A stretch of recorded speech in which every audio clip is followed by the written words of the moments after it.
Please welcome Dr. Amel Karboul, Commissioner for the Education Commission, Secretary General of Maghreb Economic Forum, and former Minister of Tourism for Tunisia.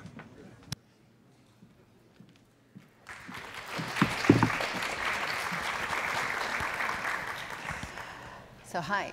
On current trends, in 2030, 200 million kids will not be at school. 800 million children will not even learn basic secondary school level skills. This is more or less half of the world children and youth. Of the other half, the fortunate ones that will have learned basic secondary school level skills, one has to ask oneself how many of those skills will really help them to thrive in the new world, in the digital age, where the fourth revolution, which we all talk about. Already today, in the developing world, 40% of employers can't find the people with the right skills. We know that between now and 2050, half of the world's jobs, more or less 2 billion, will disappear. This morning I was reading news, German news, and they were talking about truck manufacturer trying driverless trucks, and there was the question, what's going to happen with the 500,000 truck drivers in Germany? Just kind of a tiny example of what's coming. So let me summarize. In 2030, half of the world's children will be left out. And from the other half, probably just a third will have the skills to thrive in a digital age economy. This will mean inequality, because of those jobs that exist, you will need high skills. All the others will be insecure, poor, and obviously will be driven to crime, to migration. We will have more refugee flows. We will have more inequality. The question is this the legacy we want? Is this the 2030 we want to live in? 1 year ago, Gordon Brown, who is UN Special Envoy for Global Education, gathered a commission together. I'm really grateful and humbled to have been part of it with many world leaders, presidents, Nobel Prize winners, and even artists.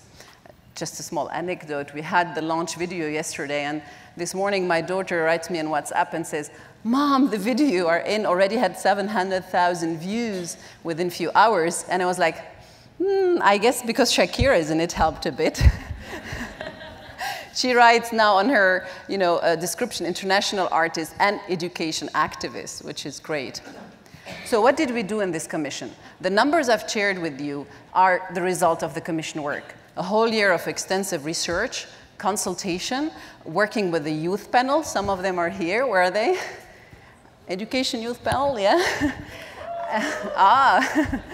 And what we found out actually is something quite intriguing, is that if every country moved as fast as the 25% best in their income level, we could have a learning generation in 2030. So we are not asking, I don't know, countries like Ghana to move to have the same education system as Norway, because we know it's not the same institution, we don't have the same finances. But per income level, if every country moved as fast as the 25% best already today, we could be the first generation where every child is at school. Now, we also looked at what innovation could help us. Let's be honest. If doctors worked the same way they worked 100 years ago, how many of us will be alive today? Definitely not me. But if you look at teachers and teaching, a lot happens like 100 years ago. Technology has moved the needle in the healthcare sector, but didn't really disrupt education so far. We do have some tiny innovations. I like to share one story, which I really love, which is Kiran higher education, which is started by young people in Germany who wanted to offer higher education for refugees. So basically, it's based on building an ecosystem, sourcing from different Coursera and edX and all the others, but supporting them with some coaching and mentoring, and having the ability to spend the last year at a top university. And they've already offered 1,500 refugees the ability to study, and they're now in advanced conversation to outline this for 20 to 50,000 refugees in the next years.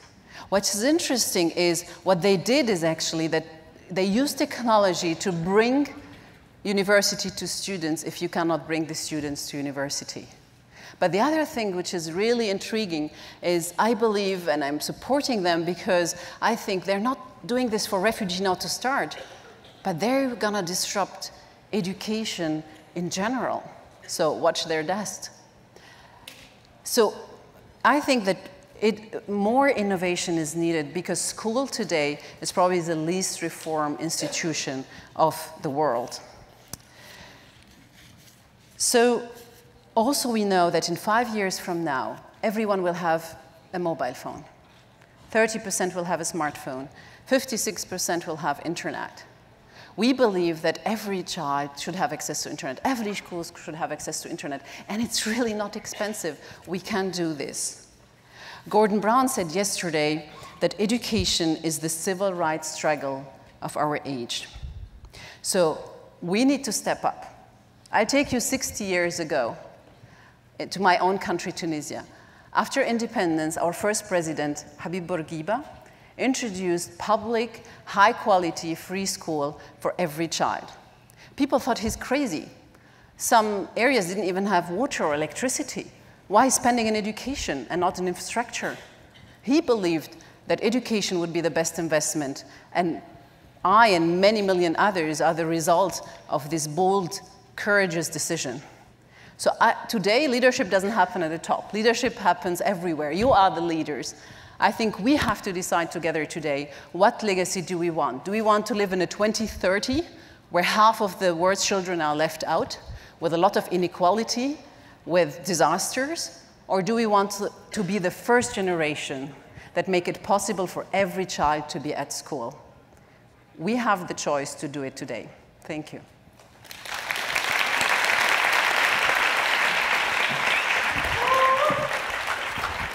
Yeah, and the rapport, you can find it, the learning generation, on the educationcommission.org. You can find everything we think should be done, and we're going to work hard the next years to implement this. Thank you.